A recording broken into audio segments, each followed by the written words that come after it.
मेरे घर पे आते हैं मेरी अनुपस्थिति में, मैं तो खेत पे पानी दे रहा होता हूँ। उस वक्त पुलिस वाले आते हैं, करीब थाने के 4-5 पुलिस वाले मेरे घर में घुस जाते हैं, मेरी तलाशी लेते हैं, मेरा सामान वामान सारी चीज़ें फेंक देते हैं। मेरे घर वालों को बोलते हैं कि आशीष पटेल, कि मेरा भाई है, आशीष पटेल को आप पेश करो। अगर आशीष पटेल को पेश नहीं करोगे तो आपके पूरे घर वालों और आपको भी इन्वॉल्व कर दिया जाएगा केस में, झूठा फंसा दिया जाएगा। मैं फिर थाने पे मुझे लेके जाते, मेरे साथ मारपीट की जाती थाने के बाहर ही। 13 तारीख को थाने पर बुलाया, मेरे साथ मारपीट की और बोला कि कागजों पे साइन कर दे। मना करने के बाद बड़ी बेरहमी से मारपीट की। फिर मुझे वहाँ पर ज़बरदस्ती कोरे कागजों पे साइन करवा कर मुझे वहाँ से छोड़ दिया गया थाने से लॉर्डशिप। तभी में मुझे इतनी पिटाई लगाई मेरी, जो कि मैं एमवाई में मुझे भर्ती होना पड़ा इलाज के लिए। इलाज के डॉक्यूमेंट भी मैंने इसमें लगा रखे हैं। ये पुलिस की मार के कारण ही मुझे चोट वगैरह ये सब आई।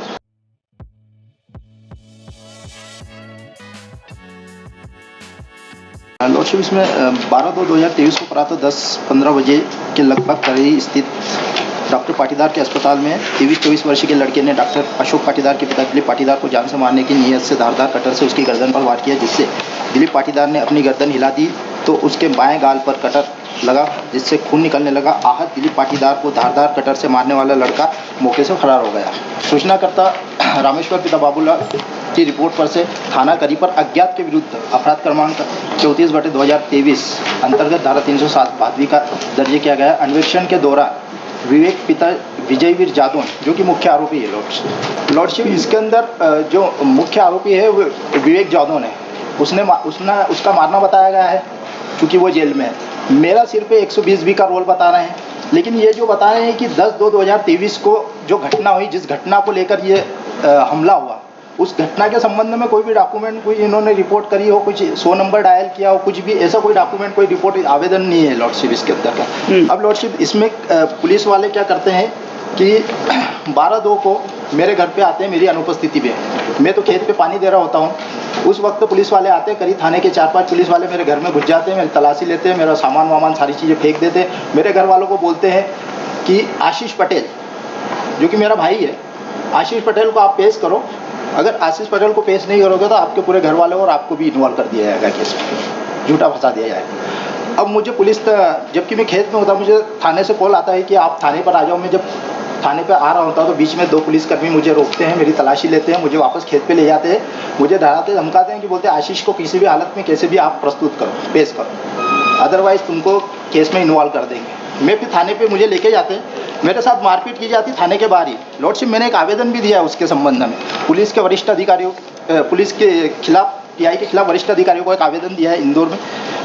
ये मेरे साथ मारपीट करते हैं। मेरी उस वक्त उस जो विवेक जादौन है थाने पर पहले से गिरफ्तार, उससे मेरी शिनाख्त कराई जाती था, उसने मुझे पहचानने से भी मना कर दिया, सारी चीज़ें मना कर दिया। उसके बावजूद भी मेरे साथ मारपीट की जाती है।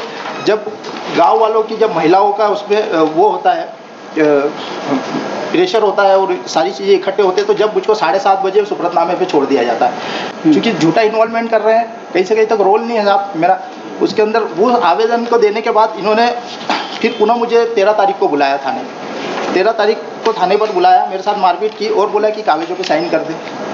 मना करने के बाद बड़ी बेरहमी से मारपीट की, जिसके संबंध में मैंने आवेदन दिया पुलिस के वरिष्ठ अधिकारियों को, मुख्यमंत्री को और इनको सभी को।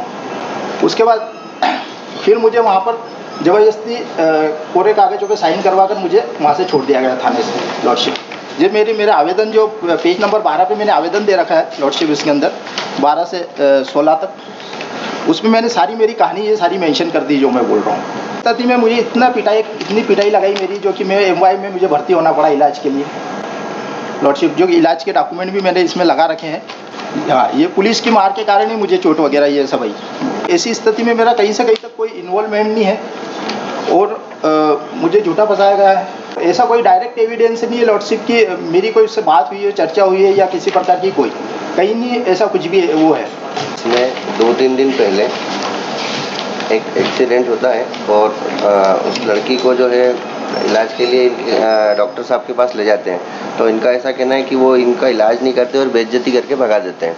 और उस बेइज्जती का बदला लेने के लिए जो एप्लीकेंट है, प्रेजेंट एप्लीकेंट, इसका जो ब्रदर है आशीष, जो जेल में कई प्रकरणों में था बंद, वो उसके साथ अंदर जो दोस्त लोग रहते हैं वो उसके मित्र बन जाते हैं। तो ये प्लान करता है कि 1 लाख रुपए देता है उनको और ये कहता है कि इस डॉक्टर साहब को जान से ख़त्म करना है। अब ये लोग प्लानिंग से क्लिनिक में अंदर बैठे रहते हैं और उनसे इंजर्ड से पूछते हैं कि डॉक्टर साहब कब आएंगे, तो उस बात को लेकर अचानक से हमला कर देते हैं। अब उसमें इसका जो फोटोग्राफ है वो ही सफिशिएंट है कि गले पर जिस तरह से वो कटर मारते हैं पर वो नीचे गर्दन कर लेता है। डॉक्टर के फादर को मारा है? डॉक्टर के फादर को। और अभी एट प्रेजेंट जो है इलाज वो कंटिन्यू है।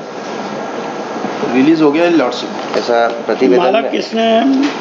मारा विवेक ने, और विवेक जो है इनका फ्रेंड बनता है जेल के अंदर, एप्लीकेंट के ब्रदर का आशीष। सीरियस एलिगेशन है इसमें। फिर सीडीआर की लोकेशन से भी ये घटना स्थल पर वहाँ पर कंटिन्यू इनकी कम्युनिकेशन हुआ है ऐसा है। और फिर इन्होंने सारी अरेंजमेंट इन्होंने किया, सारी प्लानिंग की, उसका फोटो डॉक्टर का इन्होंने बताया, कटर की व्यवस्था इन्होंने की, झोपड़ी में जहाँ ये रुके थे वहाँ पर सारा खाना पीना, शराब वगैरह की व्यवस्था इन्होंने अरेंज कराई।